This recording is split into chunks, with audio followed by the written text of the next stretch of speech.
You are now listening to the National Show with Gangsterville and McGee. The National Show, the National Show, the National Show, no show, no show. The National Show, the National Show, the National Show, no show, no show.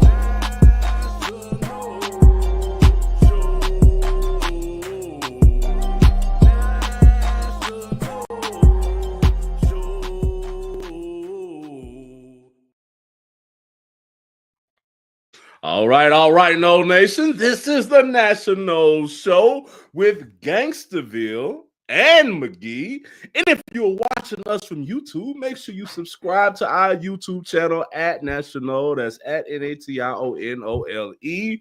Like, share, follow, hit the alert buttons and all that good stuff. And then you can go right on to our Linktree page, which is Linktree/National Show.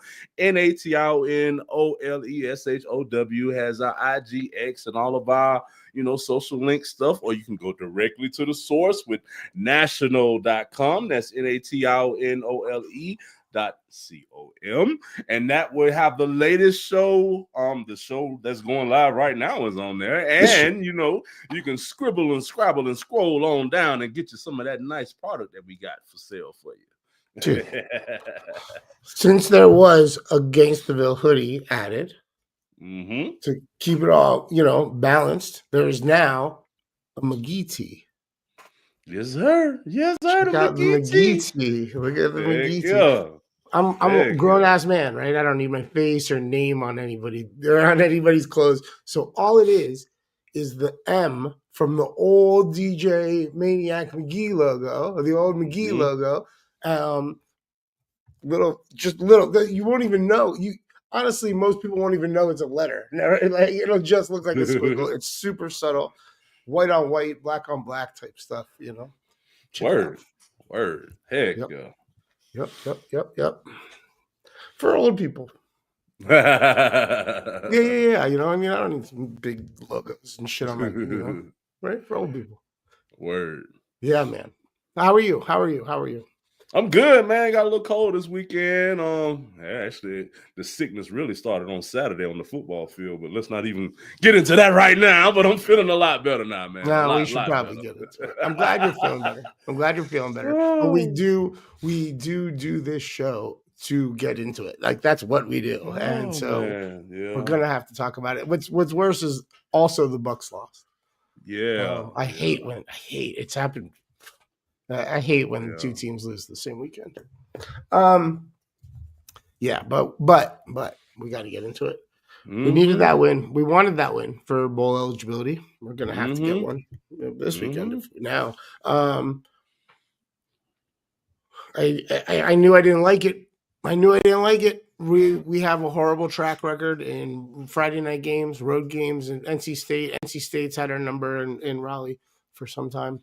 It just didn't feel good going into that. I tried to be optimistic and talk myself into it. There was something uncomfortable before it even started, and the guys never were really in sync in any way whatsoever. There was maybe 3-4 moments in that game where I'm like, oh, maybe there's something here, but for the most part, we just weren't dialed in. I didn't love it. There's also some weird shit that happened and went their way. You know what I mean? But whatever.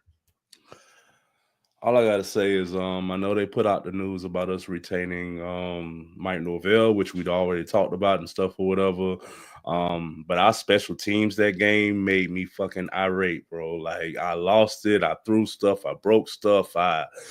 My fat ass damn near did 2 flips. Like, it was just like, what the hell, bro? Those punt plays that we did. Our fucking hat on, man. Those punt plays, bro. Like, even talking about it, I'm trying not to explode on this camera, but bro, like, what the fuck? Like, back to back, bro. Like, whoever is over our special teams, get him the fuck out of Tallahassee, bro. That's just it's. shit like that shouldn't have happened, bro. Because as crazy as a game it was, we had 2 or 3 chances to win it at the end, and all of it was fucked up by special teams play, bro. So defense didn't play perfect, but they played good, man.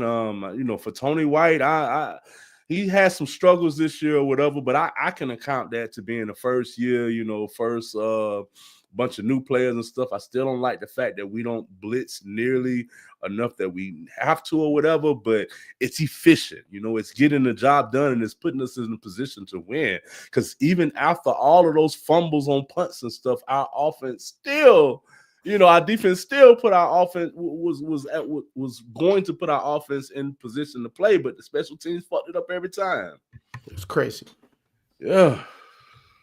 It really is something we've always been able to take pride in. It's our special teams. Even this season, when other things were going poorly, our special teams were playing well.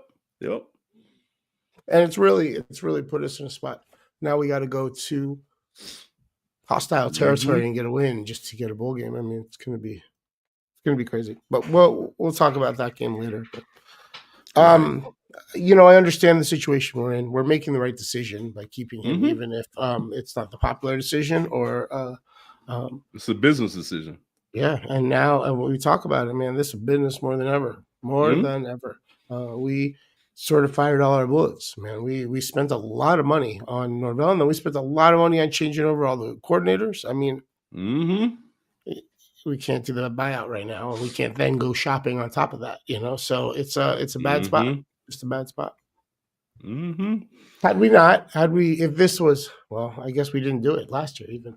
I was gonna say, like, it was all a mess last year. We just changed all the coordinators, I was gonna ask, had we not just changed all the coordinators, would we be pulling the trigger? But I guess we could have pulled the trigger last year and didn't. But I will say there is improvement from last year to this year. Oh, indeed. Yeah, and I'll once again say what I've said several times this year. Had we not beaten Arizona, I'm sorry, had we not beaten Alabama in game 1, this would be a successful season. We would all feel that way. We would all feel like, oh, look at us making a step from last year. Oh, it's such an improvement from last year. I don't know. I think I can't say that. Once we beat Alabama, it changed all our expectations of the year. No, absolutely. If we were going after a 3-win season, you know what I mean? If we, instead of trade that Alabama win for one of those wins that we shouldn't have fucking lost, or for one of those games we shouldn't have lost, I think we would feel like too old. We too old and have seen too much Florida State football to take that Alabama game away and look at this season and be satisfied. Like, I'm not saying. I never said satisfied. I'm saying we would say it's an improvement from last year. It's a step in the right direction. It's progress. But you have to progress as an organization. No. If say we beat, I don't know, Stanford or whatever, one of those NC State even. You know what I mean? Actually, instead of that Alabama, if that Alabama game was a close loss and we had won the NC State game and we were, going into I could say that if we had lost to Alabama and maybe had only 1 or 2 more losses besides then I would agree with you. But with as many losses that we have now, even with the Alabama win, whether we beat them or not, with this many L's, with having what we got 5 L's right now, bro. Yeah. Again, that's not fucking 9.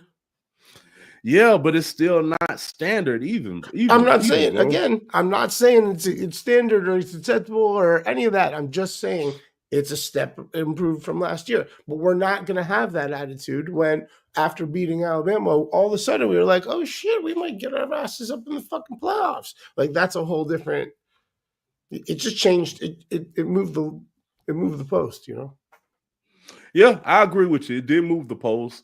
After the Alabama game, we was expecting more, but as the L's racked up and even some of the wins that we got, it's just, I feel like my disgust with this team would have been the same whether we beat or lost to Alabama or whatever, just with the way that we've been playing on the field, bro. Yeah. And even you trade that Alabama game, you trade that Alabama game with another team that we win or whatever, and I would still like be in the same feeling that I am right now. It's like it's not enough. Like, we last year shouldn't have fucking happened, period. You know what I mean? Like, and as a program like Florida State last year, shouldn't have fucking happened. If it's another institution, if we're Georgia Tech, if we're Stanford, if we're SMU, then yes, I see that, okay, we're improving this year. But when you're a top-tier program like Florida State, Florida, Alabama, Clemson, I can't even say top-tier no more. But anyway, when you're like we were in the past, bro, with that those expectations, you don't be like, oh, okay, we got 5 losses this year.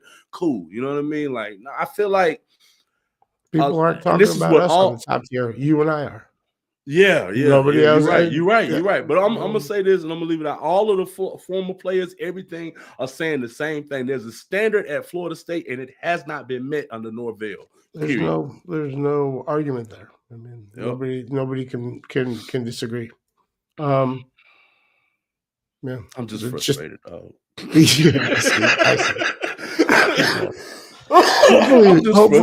Hopefully we can. I just want salvage something positive, something positive out of this. End this on a good note with a win at Florida and bowl eligibility, and do something towards something positive towards next season. Yep.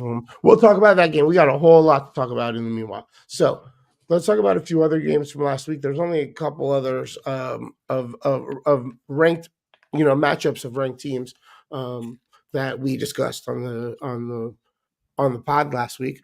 Missouri went to Oklahoma. Crazy how low score that game was. 6-17 at the end. Missouri was getting 7.5 points. They did not cover. Oklahoma did, which was nice.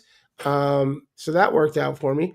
What did not work out for me was USC and Oregon. I told you. Yeah. You could taste that dinner in the first quarter, couldn't you? Oh, that's too funny. Oregon put up 42 on USC. USC, got 27 on the board, but did not. That plus 9.5 does not beat 42. So Bork gets to eat and McGee gets to pay. That's all right. It's all right. That's all right. There was a few other kind of surprising things last weekend. I did not expect Notre Dame to go to put 70 on the board. That was crazy at Pitt, right? Yeah, that was wild. Few other things, and a few teams not looking as sharp as expected, but for the most part, kind of a lackluster week, right? There wasn't a ton of games. There are a ton of games this week. We should, we got a lot to get into. I'm mostly interested, or I'm largely interested, or also interested in what happens after the Egg Bowl. What happens after that game? Apparently, I'm gonna be glued the fuck in, boy. We all find out about future Lane Kiffin. I personally hope he stays at Ole Miss, and he's just been doing this to fuck with 2 other teams in the SEC that are rather just to set their coaching surge back. Like, that would be the most diabolical, evil game theory play a head coach in the SEC could do to it. It would be amazing, but I doubt that's the case. I suspect same. Either Florida or LSU is going to make him the highest paid coach in college football. And value wise, right now, he is deserving of that. He is the one who's in highest demand when the most people have a demand for his skill set. Something funny about that, to divert it back to Florida State, I was talking with Donald this weekend, and we was talking about this or whatever, and I was like, why hasn't Ole Miss offered him any huge extension to match that? Oh, they have. Oh, they have? Yeah, he hasn't. He's just like, we'll talk later. I didn't know they have. I didn't know they did. Oh yeah. He's been swerving that shit. They would have extended him, weeks ago, but they can't put on paper what LSU and Florida can. Oh, that's probably what it is. Okay, but I was about to say they probably didn't because they don't want to be in the same situation that we in right now. Because I honestly could see it turning out right. I think Lane is a good coach, but I don't think he's a national championship coach without the right coordinators around him. and stuff or whatever. Well, that's why LSU is probably attractive, is that they can go get they'll still have money left over to pay all the right coaches. Yeah, Florida too. Yeah. I'm also interested in who is the plan B for the team that doesn't get them. Right. They're gonna have to go to the Sun Belt or something like that. Yeah. Will they? Because Chip Kelly's suddenly free. Dude, Chip Kelly with a ton of resources at Florida or at LSU would be scary with those athletes and his system. Oh my goodness! I think the downside to that is Chip Kelly is not a people's person, and it may have worked back when he was a head coach, but now you really have to have a relationship with those players to retain them and keep recruiting and stuff. And I don't. They're about as offensive coordinator, but as a head coach, all the info says that they're going to let Kiffin not recruit. Like if he goes to LSU, they're going to bring back Coach O and make him do all the recruiting. And if he goes to University of Florida, they're going to have other coaches in charge of recruiting. And his whole deal is going to be not recruiting, just coaching. If some team was willing to put that kind of package around Chip Kelly, it would be scary. It would be scary. But my point is, even outside of recruiting, you have to build a rapport or a relationship with players or whatever in nowadays game. That's why I don't think North Carolina is doing as good with that's the school that should have Chip or Kelly. Whatever. Yeah. Or whatever. That would be a great place for Chip because Kelly. He's worse than Chip Kelly at relationships and bonds and shit like that or whatever. But plus, with all that smart kid school, they're used to weird smart guys. You know what I mean? Like Chip Kelly with no social skills. Yeah. Right. Versus like a LSU or Florida, when you're dealing with more people that are different culturally than you are or whatever. But with all of that said, the need is so big this year for coaches. I definitely can see him landing ahead. What about a head coaching job somewhere? I'm specifically talking about Florida or LSU, the team that doesn't. If the team that doesn't get Lane Kiffin, what if they went out and hired a former head coach of the Tampa Bay Buccaneers who hasn't had a job for the last few years? Mr. Gruden. Oh, wow. Yeah. It plays in the SEC. Yeah. They don't give a fuck what kind of language you use when you're talking about. They don't care about misogyny or homophobia or racism. They don't give a fuck. He's done his time. We don't judge him on his worst email. Whatever. They don't give a fuck. Right. Those towns. He wants back in. That would be a great way to do it. Would be to go through the SEC. Yeah. I worry. I don't give a fuck. I wonder if he would not want to seem like he's taking Lane Kiffin's sloppy seconds. Yeah, but I don't think he's in a position to really argue with that at this point. Good point, buddy. Your blackball, he's kind of like Belichick. You kind of blackballed by the NFL right now, and you want to get back into coaching, and the only way really to get back in is college at this point. Prove yourself, win a bunch of games, championships, bowl games, and hopefully that door for the NFL opens up again. And if not, at least you're still coaching. It would be an interesting hire for either of those schools to go that route. But whatever, we'll see what happens. I'm excited to find it, sort of to get to the end of the story with Lane Kiffin, with this whole dance, All right, how about we bang out a Pro No report, and then we will get into this coming weekend's football action. Yes, Gotham FC took it down. They won the NWSL championship. This is their second championship. What's crazy is last year they entered the playoffs. In last year's playoff format, there were 6 teams, and they entered seeded 6 and won. This year, there were 8 teams in the playoffs. They entered seeded 8 and won. Just like zero respect for the format, zero respect for the American playoff system. They just roll in there and take it down. Doesn't matter. So that's super exciting. Shout out to Pro No, Jalen Howell on the winning team. It was really cool having Knowles on most of the teams in the playoffs. So that was great. Jalen Howe started, big part of the midfield. She's a badass on the field, and now she's a champion again. Well, I'm sorry, she is a rookie. Actually, she was not there last year, so this is her first championship, I believe. Nice. And she might be right back on the pitch this coming weekend. She's her and Emily Sams from the Orlando Pride were both invites to the women's national team, U.S. women's national team camp for their friendly against Italy on Sunday. They invite 26 players to the camp. They take 23 to the game. So,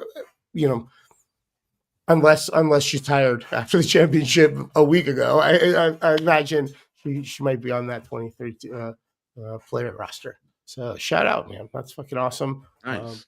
Representing for all of us, man. Representing for the whole nation, man. We love it. On the golf course, both Daniel Berger and Luke Clanton played last week at the RSM Classic at Sea Island Golf Club in St. Simons Island, Georgia. Luke Clanton missed the cut. There's a couple strokes under par, but he missed the cut. And Daniel Berger, 11 under par for the tournament. He was tied for 51st. Had a good first 2 days. Not so great of a weekend, but it's a warm-up kind of event. The fall season is all about getting ready for January and the main season of the PGA. So good luck to both of them as they get ready for next year.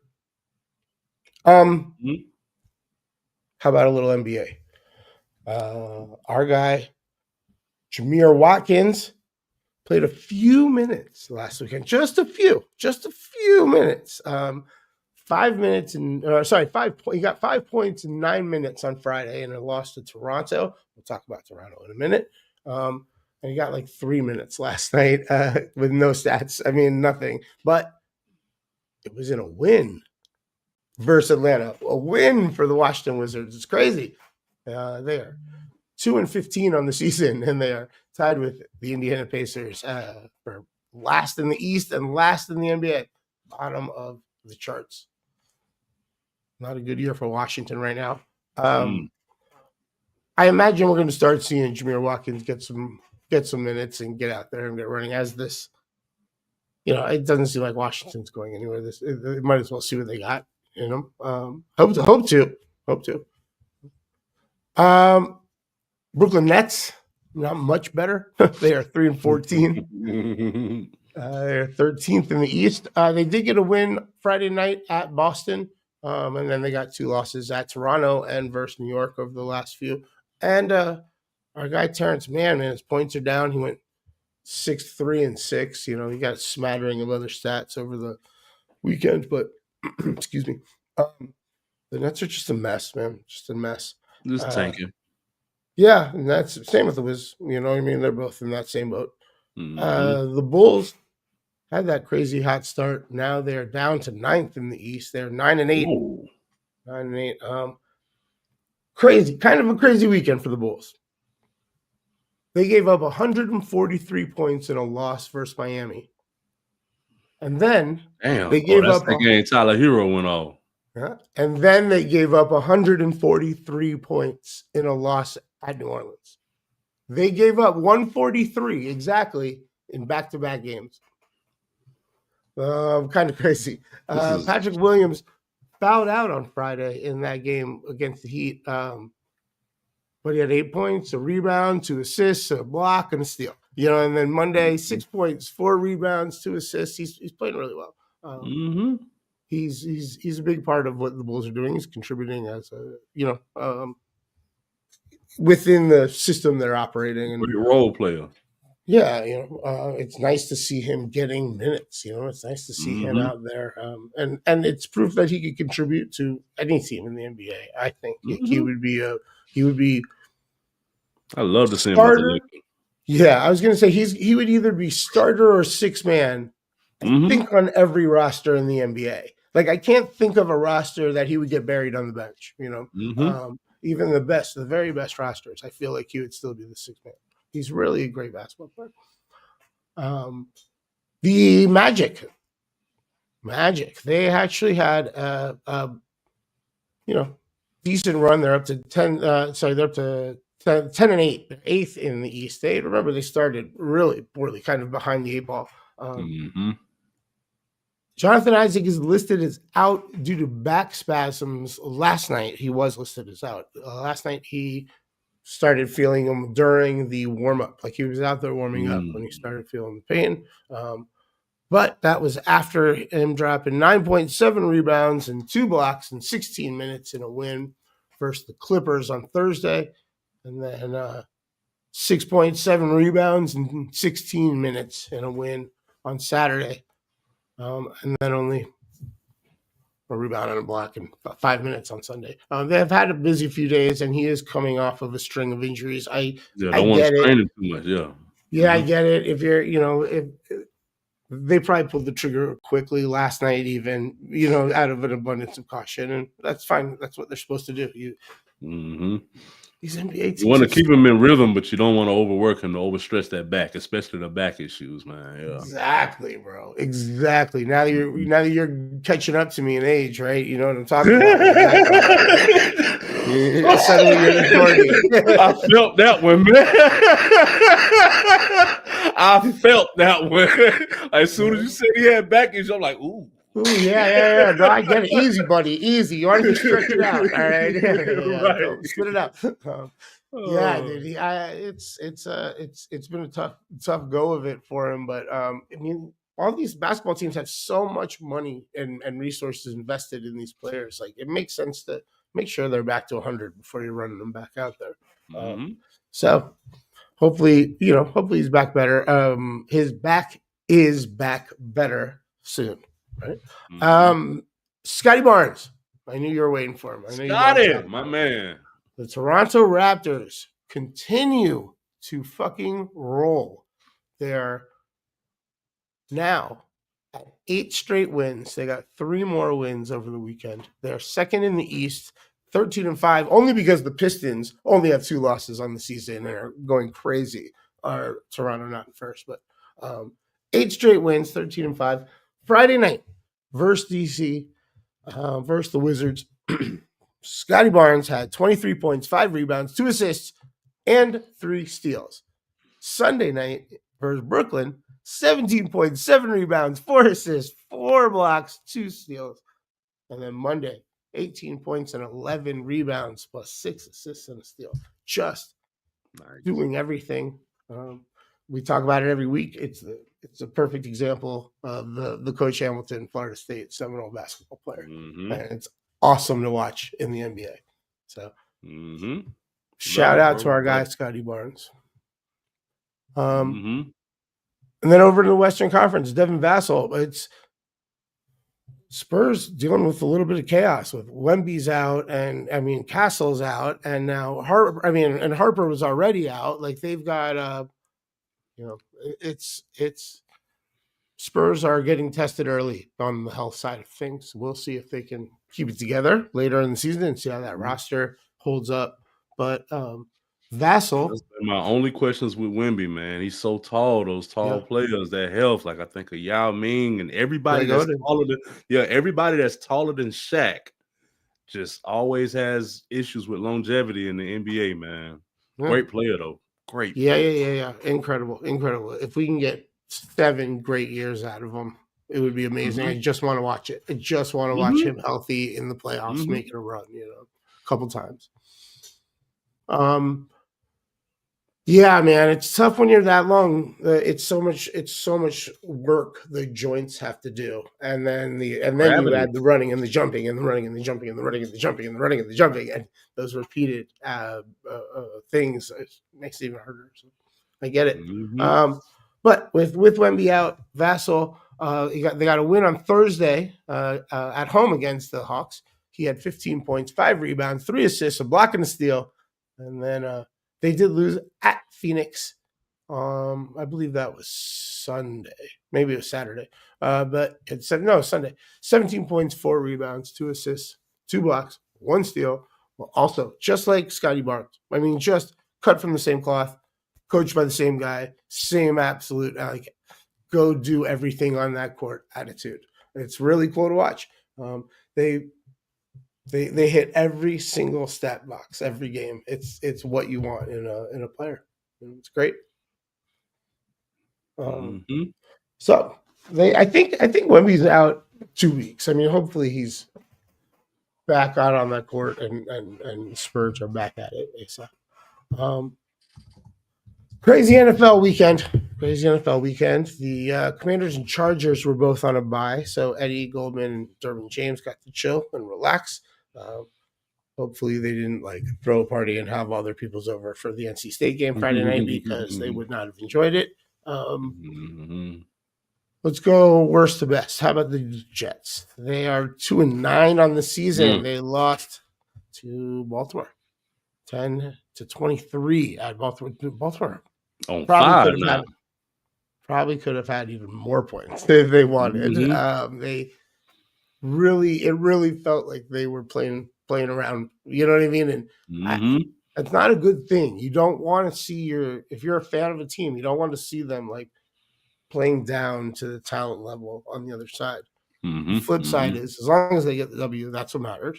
And they're able to also play up when they're playing more talented teams. That can help. So Baltimore doesn't seem like the Baltimore of past, though. You know, they're not. I'm not super impressed with them this year. Right. But on the Jets side, Jermaine Johnson was out there 4 tackles for the losing team. And our guy Azariah Thomas, 3 tackles and a pass defender. Okay. They've been contributing all year. They're great. Good for them. I wish they were winning, and for their sake. I don't really care about the rest of the team, but I wish they got to experience that.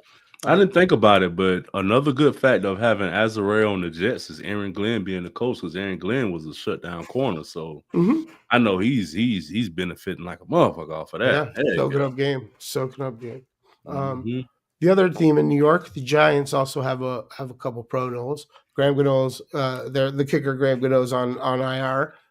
Brian Burns, one of the sack leaders this season, dominating. I mean, I know it's a bad team and they're not, they're 2-10 on the season, but he's the standout star on the defense. And this weekend he had another 2 tackles. Wasn't there wasn't a lot of defense on either side of the team, right? On either side of the game. It was an overtime affair. The Giants lost 27-34 at Detroit, but starting quarterback, everything it's supposed to be. It's Jameis Winston for the Giants. Let's talk about it.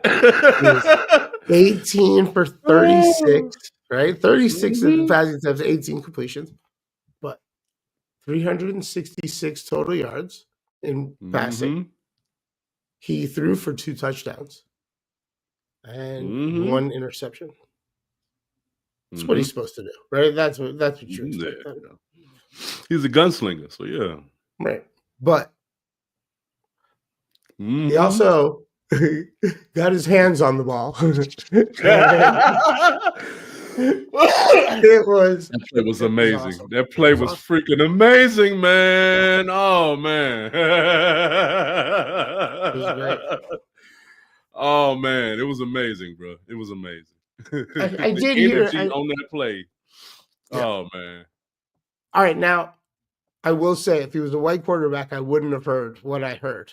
But I did hear a conversation about what if he was a wide receiver? What if all those years, he had spent playing wide receiver? He could have been even that tight end wide receiver hybrid. Even he really is that kind of an athlete. But because he was training the quarterback skill set, he didn't bulk up and get on those routes and all that stuff. But it was an interesting conversation because I thought about it. You don't really think about Jameis Winston as a running quarterback, or anything like that. But had he really, he could have done anything on the football field. Is what I'm getting at. If he would have put his mind to it, he could have been a defensive end. You know what I mean? He really could have. He could have been a defensive end. He's that kind of just kind of backyard football player. Yep. You know what I mean? He clearly loves football. It's infectious. It's awesome. If they would let him, he would probably play safety and quarterback with a smile on his face. Yep. Oh It's yeah, great. man. Awesome. It's just love it, man. I don't think he's athletic enough, and I think what helped him with that play was just deception, not expecting it or whatever. But could he do it? Hell, fucking yeah, he could, bro. It's Jameis Winston. Hell yeah. Jameis Winston, exactly. Yeah, exactly. Just put me 10 years in the future when he come to Tallahassee to coach or preach. Yeah, I was just wondering. I was just thinking, like, preacher, pundit, politician, or head coach. Oh man! Right? Is he gonna be behind the pulpit? Is he gonna be behind the camera? Right?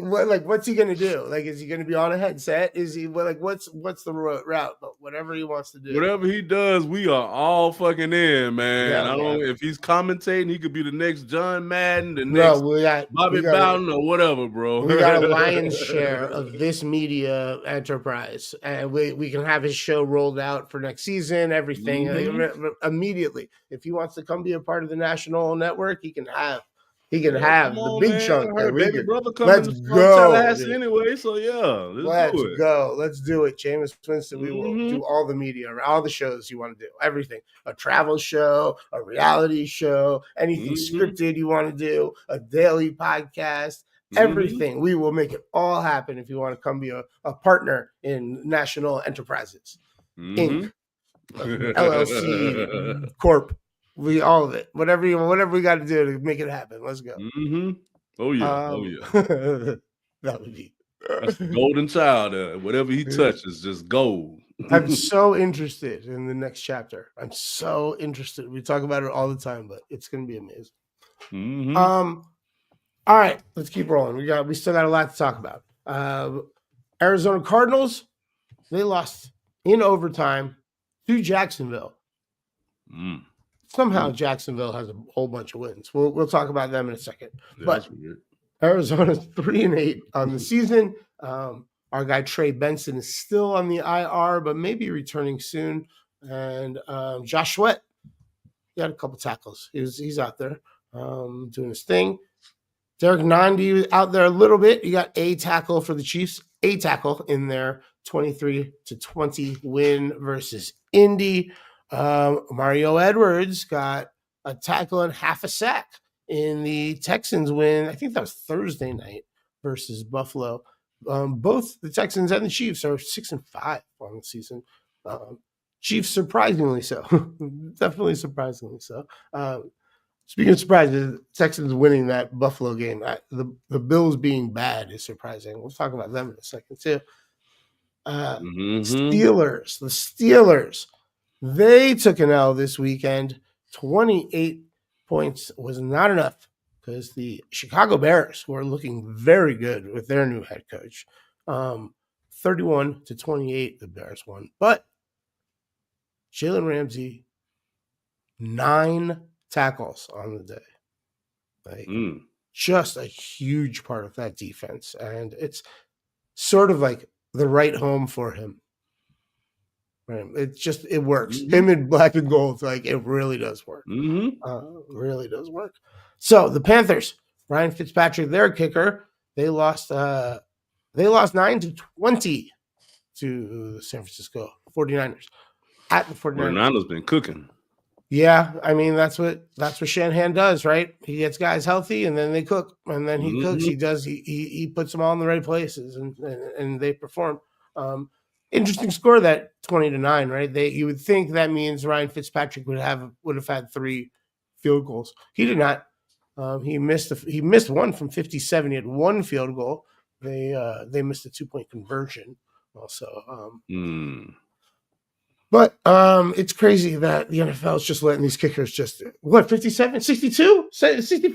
Go for it. We got right. Wins not too bad. Go for it. Right. There's a difference in ball. I remember when a 40-yarder used to have you at the edge of your seat, like, They're letting them use the older balls for kicking and or something. There's some change in what they're allowing. The kicker ball is allowed to be treated or worn in a little bit or something like that. They're not brand new out of the box, and because of that, they can get they have a little more foot control on the ball. Apparently, and don't quote me, boy, because I ain't said shit. To quote Easy. All right, I might be messing all of that up. I'm trying to repeat something that I heard that I don't even remember correctly. So literally, don't listen to me talk right now. Yeah. So the Panthers, dude, they fuck around and win the fucking NFC South, I'm gonna lose it. I'm just putting that on wax right now, and we're gonna move on. The Jaguars. We're moving on to the Jaguars. Like I said, they got to win. Somehow they have 7 of them on the season. I don't know how, because Trevor Lawrence sucks. All right, he's just bad at football. But the Jaguars won in overtime at Arizona, and our guy Jarrian Jones really just doing his thing. 7 tackles and a pass defended. He was just kind of all over the field too. I watched a little piece of that game, and he was kind of a wild one out there. Bills, Keon Coleman, second game in a row. He did not play, although there's no injury. So I suspect he will not be in that uniform next year. They took an L. I mentioned that earlier, Thursday night to the Texans, 23-19 they lost. Bills are not playing. Bills and the Chiefs and the Ravens, the 3 teams everybody was high on. They're just not sharp. They're just not looking good. It's not going great. Ravens the best out of those 3, but still. Wow. You mentioned the 49ers. We talked about Shanahan cooking. Big win for them against Carolina. Tatum Bethune did not play. He's questionable for next week also. And I think that's concussion, right? I believe it's concussion. And then Ronaldo Green was out there. He was kind of mixing it up. I thought he was might start a fight once or twice out there. He was kind of scrappy. He got 1 pass defended. There wasn't that much thrown to his side. Exactly what you want out of your cornerback. They're scared of you. Heck yeah. He's becoming a great pro. Can we just skip the next one? The Rams have 9 wins on the season, and one of them is this weekend. They won 34-7 against the Tampa That game Bay. was lost down in the first quarter, man. And then they go like 21 zip up on us, man. Crazy. It was a Madden game. We would have cut that motherfucker off. It was a Madden game. I would have had to order a new controller. Right. Yeah. Sent that motherfucker right across the room. Oh man. But again, with the Bucks, bro, we hurt, man. I think we getting some more players back coming the next couple of weeks. So McMillan, I think he's coming back. He's been out since preseason or whatever with the neck injury. Bucky's supposed to be back within a week or 2 or whatever. It was nice seeing Godwin out there. Yeah. But I don't like Baker Mayfield not being out there. Yeah. From what I heard, the injury isn't as bad as anticipated. Just a sprain or whatever. And so he'll try to push through it. Hopefully, I would like him to sit out next week. We don't. Yeah. Teddy Bridgewater. There was a couple of those fucking Bridgewater passes that were like lasers. I think with a full week with the number ones, he can get us a win next week. Exactly. And I want Baker 100%, not 75%. Oh, I'm the toughest quarterback in football. I'm Baker Mayfield. I want him 100% when everybody else is healthy, so that we can legitimately make a playoff run. Right. We are fortunately in first place in our division, and the next 6 games, the last 6 games, they're all winnable. They're all winnable. All right. So if we can get 5 out of the next 6, we're sitting there with double-digit dubs. Great. But if we get 5 out of 6 and Baker's at 70% going into the playoffs, it doesn't matter who else is healthy. So I'm fine with Teddy Bridgewater running. For the next few weeks, Baker, take your time, get 100% or whatever. Enjoy the holidays. You know what I mean? Like rest up. Get ready, because we have all the pieces. And if everybody's healthy and dialed in and feeling good after ending the regular season strong as a team, just saying. That 35-1 ticket I got over there, fucking magnet into the refrigerator, might not be a bad thing to be holding. Yep. So, but they did lose, all right? And the Rams did win. And the Rams are 9-2 on the season. This could be an incredible playoff rematch. Incredible playoff rematch. Which is wild. I've said that after these last 3 games. And I said these are the 3 hardest games in the schedule. These are going to be a tough 3. Jared Verse, 4 tackles, 2 sacks for the Rams. And Braden Fisk, another 2 tackles from him.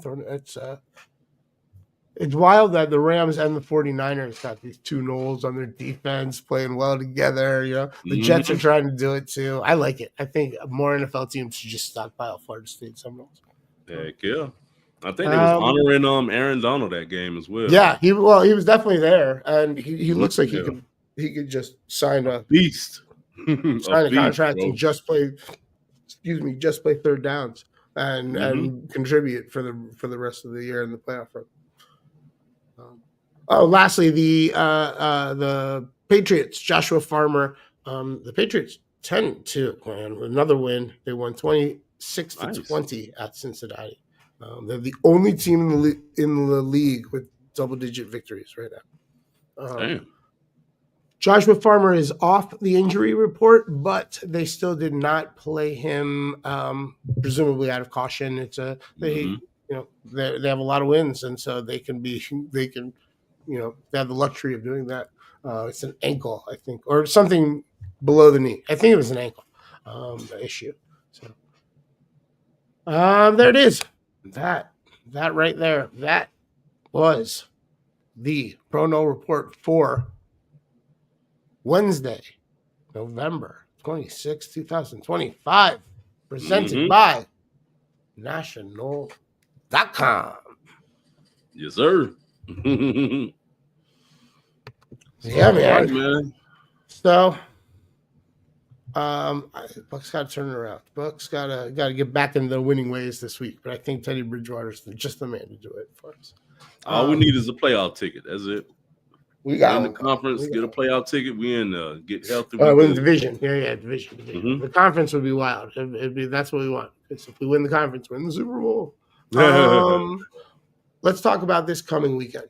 Okay, big weekend. Obviously, there's a holiday tomorrow where everybody eats lots of food, and then it's all football all the time. Right? Rivalry weekend. Let's start in your neck of the woods. I have a question for you. Yeah. You neither went to Arizona nor Arizona State. All right. You did not grow up in Arizona. You moved there later in life.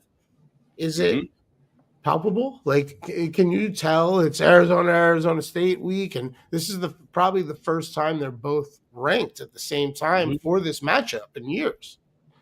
Granted, it's 25-20, but still, can you feel it where you're at? Hell yeah, bro. It's a rivalry, man. No matter if they was unranked, if they was in the same situation as Florida and Florida State all this year, they would still be all gung-ho on this game for this weekend, bro. Because it's all about the rivalry, man. I like it because Tucson is kind of like Tallahassee with that laid-back country town, you know what I mean, feel vibe to it. And then Arizona State is closer to Phoenix, so it has more of the, national, or whatever connotation to it or whatever. So it just builds that much more the animosity between the two.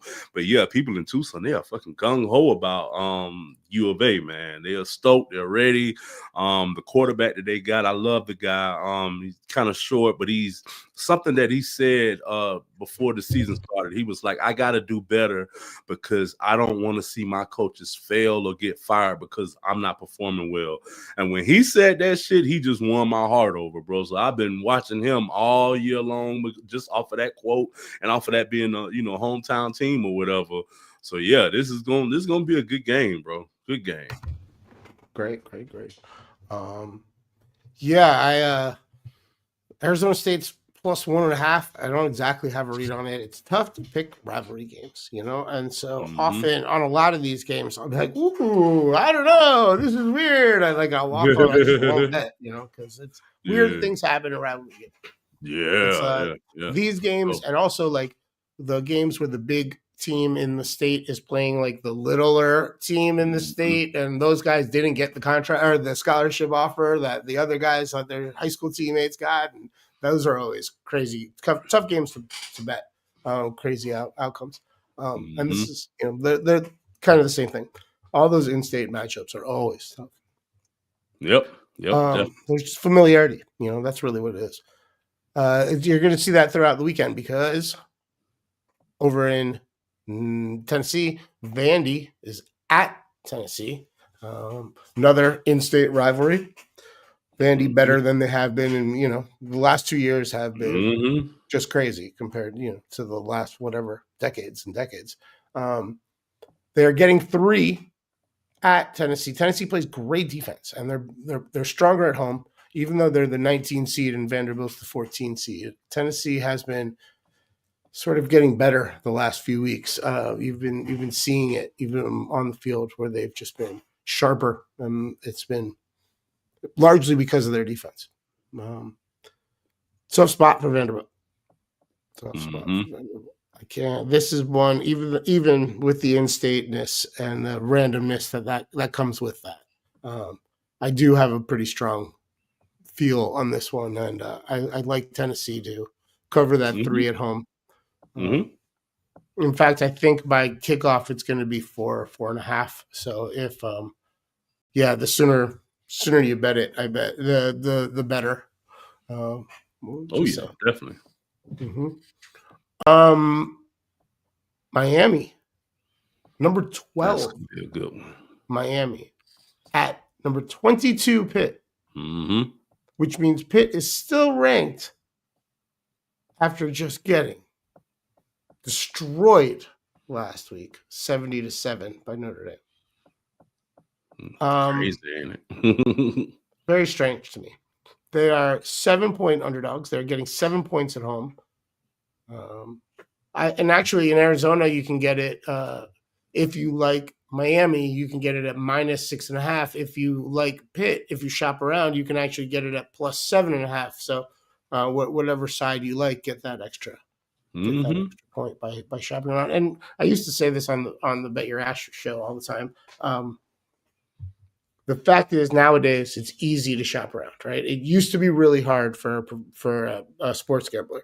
If you had to have multiple illegal bookies in your city, if the gambling was illegal, or even if you went to Vegas, you had to physically drive from casino to casino to shop around and look at lines. Now it's a gambler's, like the world is set up for the gambler. You can just scroll through your whatever 8 apps that are available in your state and find the best of the number. That's the one thing you can control is what number you bet at, right? So like you don't get to set the number, but you can, it's gonna, if it's gonna move around, or if there's some variation from spot to spot, there's no excuse to not have the best of the number.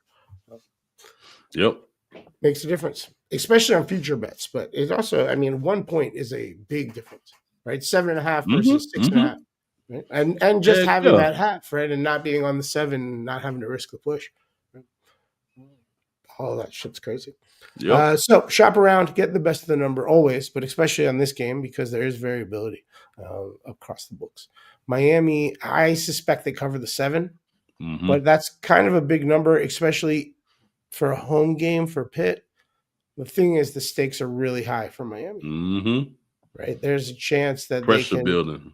There's a couple things that can go in a certain way where they can still get in the ACC championship or still be in the playoffs, and everything, all the goals that were on the board before the season are still viable. It's actually easier for them to get in the playoffs than it is for them to get into the ACC championship game, but which is weird, but that's what I think is going to eventually happen. I think I do too, but I also think it's hilarious that I think it's hilarious that SMU is about to be in the ACC championship game for the second year in a row, in their second year in the ACC, and Miami hasn't been there. Not hasn't been there in 5 years, or hasn't been there in 10 years. I ended the sentence where I ended the sentence intentionally. Hasn't Miami been there. Hasn't been there. Period. I think it's hilarious. And SMU is about man. to be there for their second year in a row, and they don't remember. They don't even. I don't even think their rev share kicks in for another year. They have this weird fucked up deal. Like they are legitimately buying their seat at the table, and they're about to be in the playoffs the second time. It's working. Yep. This is their approach is working. Yep. But hey, it's also a slap in the face to us too, because we was talking all that hot noise about SMU joining the ACC, and they're gonna, what did we say? Bring down the quality of the conference, and look what you've been doing, bro. Both cheeks are bruised as shit. There's nothing. What's another slap gonna do? What's another slap gonna do to me? Right? Like I'm beaten up. I'm beaten up, oh, man. You're right. I'm about to say, I can't believe we're about to talk about this game in Florida, and I'm about to say something that's just like every time I think about it, my head it just almost explodes. We'll get there. Come on, don't make me get into this too soon. Yeah, I think Miami covers. I don't want to bet that big of a point spread on a road game, but if you can find it at 6.5, maybe I bet Miami minus the 6.5. If I can find it in the state of Florida. Florida doesn't have nearly as many opportunities to gamble like Arizona does. So, but if I can get it at 6.5, I would bet it. Yeah, let's go up to Georgia. They are playing at the Mercedes-Benz Stadium, so it is technically a neutral field, although both teams are nearby. Number 4, Georgia at number 23, Georgia Tech. Georgia Tech is getting 14 points. Actually, there's one place that has it at 14.5 if you like Georgia Tech. Is that enough points for you to bet on Georgia Tech against you, Georgia? I don't know. I'll probably take that. Georgia Tech, they got that quarterback, Haynes King, right? Yeah. I don't know, bro. Georgia ain't been Georgia in the last couple of games, and Georgia, and it's a rivalry game, and I want to say last year was a close one. So I don't know, bro. I don't know. 14.5 is enough for me, but it's enough for me to put a little wager on. Hell yeah. That 14, because even if Georgia win, I don't think they're winning by more than 10 points. So yeah, that's tempting, super tempting. And then another in-state rivalry, all that shit. Number 3, Texas A&M at Texas. Texas is getting 2.5 points at home, and they get the chance to be the spoiler against a team they don't like. These two teams just don't dig each other. Tough spot for Texas A&M. They weren't the sharpest at Mizzou last week. Missouri. Yeah. I think they're susceptible. Yeah. If they win this game, great. Good for them. They've worked hard all season. Like, they deserve all the things that are happening, but this is the one that I don't know. This is a tough game, I think. Oh yeah. It's a tough game for them. Tougher than they want it to be, that's for sure. Definitely, bro. And then the biggest game of the weekend, probably almost every year. Well, up there, in the conversation every year. Ohio State, number 1 in the country, at number 15, Michigan. You can find it in Arizona anywhere from plus 9.5 to plus 10.5 for Michigan, which is a lot of points. Ohio State hasn't won this game in a few years. That's crazy. I don't think they care about winning another national championship if Ryan Day can't get wins against Michigan. Oh yeah, that shit is serious there, bro. Like they put more, like you said it, they put more emphasis on this game than probably the national championship. Like, you bringing us gold, but you're not beating the blue and gold, the blue and the yellow. So he has to win this game, bro. He has to win this. Stakes is high for Ohio State, boy. Michigan is much better than they were at the beginning of the season. Their rookie quarterback, legacy, grandson of legend, all that shit. He is a little bit better every week, right? The team is a little bit better every week around him, and they seem to be supporting him and rallying, on that the right trajectory with him. They're not going to roll over. Like, they're going to come out and play, and 10 points is a lot. But I think it's going to be close to late, and then Ohio State, gets that late touchdown to win by 12, or win by 13. That's just kind of how I see it playing out. Again, it's like I'd put a little bet on this. I wouldn't put a big bet on it. Yeah, it's too volatile. I think Ohio State probably scores late to cover. That would be a fun bit we should think about doing. Big bet, little bet. Do you want to put a big bet on this or just a little bet? That's a good one. All right, buddy. We got one more game to talk about. Biggest one of them all to us. We are at the Florida State. Yep. Going there. I've been there. Have you ever been to that game at Florida? I sat in the very top row in the end zone. And the guy next to me told me it was a literal mile from the middle of the 50-yard line to where we were sitting. If it was a straight line, it was that far. It was crazy. They start angling really sharply. Goes up. Yeah, so if you stand up all excited, it's like you get a little, you might tumble forward. But it was an experience, that's for sure. Oh yeah. Florida State is plus 1.5, which is not that big of a. I thought it would be more. I think it opened higher and came down. UF has some injuries going on. They have some chaos of their own. Everybody's wondering who's their coach next year. Are they going to announce it? Is it going to be Lane? Is Lane coming? They're gettable. We need a win. Okay. Here's the fucking thing that blows my mind whenever I think about it, buddy. We haven't had a road victory in 2 years. Yep. Same here, bro. Haven't won on the road in 2 years, and now we're playing not only on the road, but on the road in a rivalry game. On the road in a rivalry game in probably one of the most hostile environments that we have seen in 2 years. I'm literally tearing up. Thinking about it. So yeah, man, it's one of those games where on paper we should win it, but how many games have we lost this year that we should have won on paper? All of them. So maybe you don't say that about Miami, but you say that about every other game that we lost this year. We lost at motherfucking Stanford this year. We lost at NC State. The key is the at part. We keep losing on the road. And that's not acceptable. We're supposed to be the team people are scared to see come to town. And instead, we're not the game that's going to get circled. Right now, we're the game that, for the wrong reasons, right? We're shit, dude. At this rate, you might as well schedule us for homecoming. For homecoming. I was just about to say, yep. Might as well just put us on for homecoming.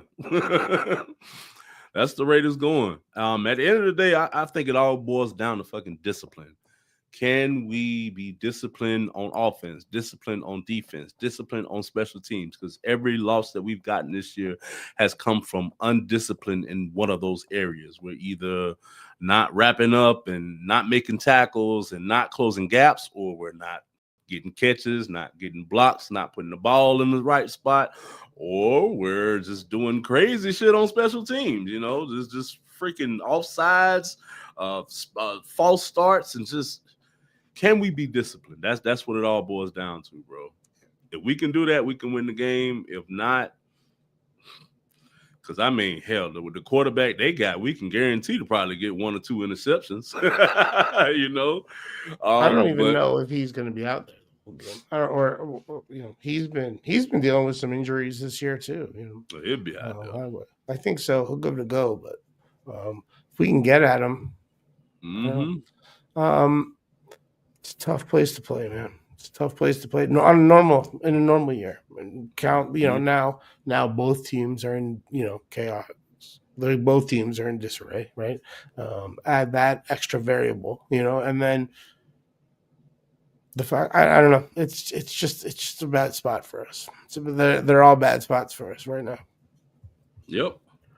I worry, but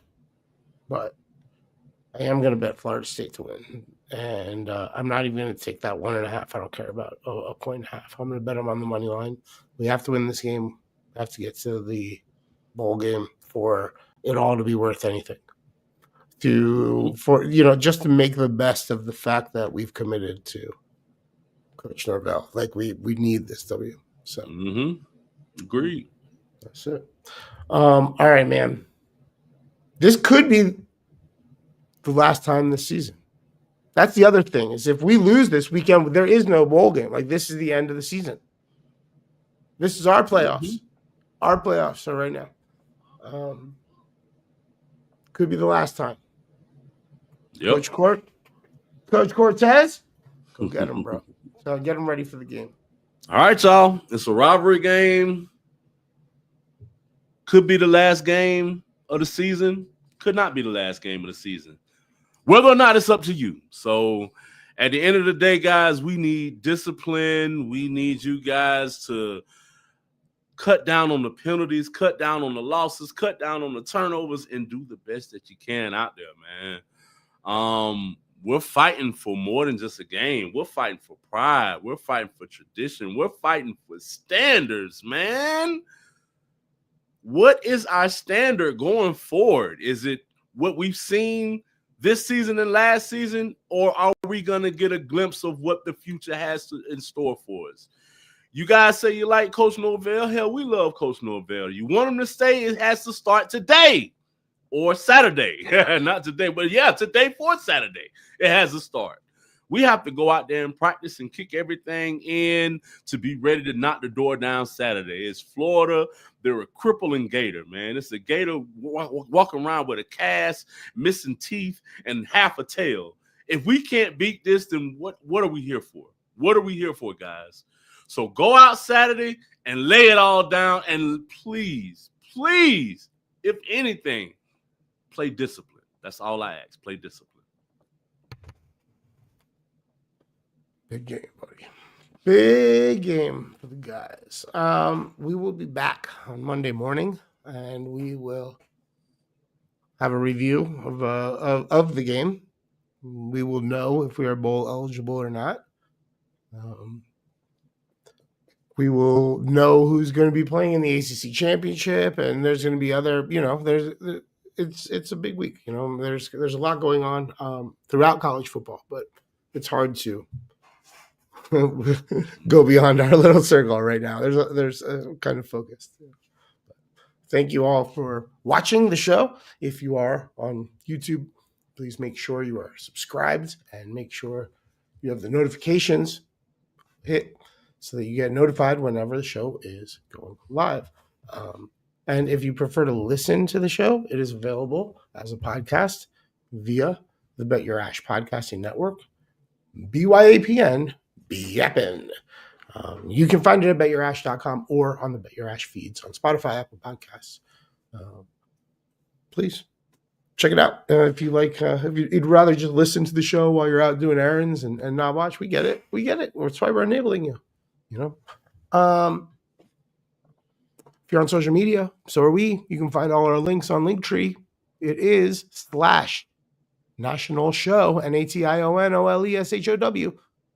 Also, on Linktree, Gangstaville has a page /Gangstaville, GAINSTAVILLE. There, you can find all of his social links, as well as links to all the music platforms where you can stream his very dope music. It is constantly getting added to, too, because there's more coming out. That's the best way to support your friends that make music. You just go to all the platforms their music's on and like it and follow and share it, all that stuff. Gangstaville's a good friend, so you should be a friend to him too. What else? Oh, one more thing. We have a website for this show. It is national.com. There you can find all of our social links. You can watch the latest episode. And as Gainesville mentioned earlier, get all of our available merch, hoodies, shirts, whatever you need. It's all there. Mugs, the Gainesville hoodie, all that. It's holiday season. Buy it. Give it to friends. Yeah, real easy. I think that's everything, right, buddy? Yep, you got it, bro. Website, audio, socials. Yeah. Cool. Did it. Okay. As always, God, I hope this isn't the last game we're playing this season. Mm-hmm. Go Noles. Yes, sir. Go Noles. And you have just finished listening to the National Show with Gangsta, Fizzle, and McGee.